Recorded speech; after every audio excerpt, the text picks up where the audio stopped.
নমস্কার বন্ধুরা, আজকে সকাল সকাল চলে আসলাম তোমাদের সামনে একটা ছোট্ট ব্লগ নিয়ে।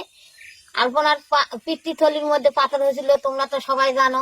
আমরা এর আগে হোমিওপ্যাথি ওষুধ খাওয়ালাম। আমরা মনে করলাম কি ডাক্তারবাবু বললো যে হোমিওপ্যাথি ওষুধ খেলেই ভালো হয়ে যাবে, আমি পাথর বের করে দেবো।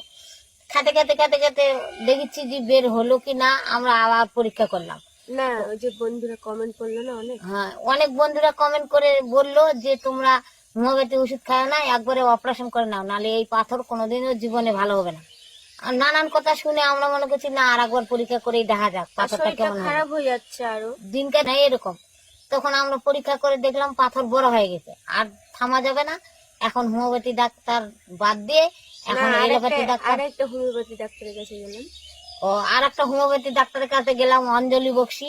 অঞ্জলি বক্সি দেখে বললো যে এই পাথর অপারেশন করতেই হবে, আমি বের করতে পারবো না, কেননা বেশি হয়ে গেছে পাথর, ফুলে গেছে আর বড় হয়ে গেছে পাথর। ওই জন্য আমি আর চারিধারে লাগে আছে পাথরগুলো বলে হবে না, এটা বের করা যাবে না, তোমরা অপারেশন করে নাও।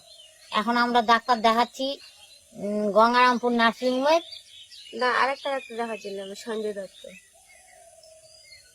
সঞ্জয় দত্ত একটা ডাক্তার দেখাচ্ছিলাম, সঞ্জয় দত্তই বললো যে অপারেশন করে নাও, অপারেশন করলে ভালো হয়ে যাবে। এখন নার্সিংহোমে ওই ডাক্তারটা আবার হয়েছিল, ওই ডাক্তারটা অপারেশন করছে, আবার পেটটা বের করে আমাকে আবার দেখালো।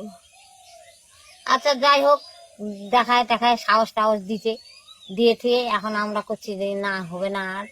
এখন ডাক্তারবাবু রক্ত দিতে চাইছে, কালকে আজকে যাবে নার্সিংহোমে ভর্তি হবে। হয় শিলিগুড়ির ডাক্তার এটা রাজেশ গোয়েল।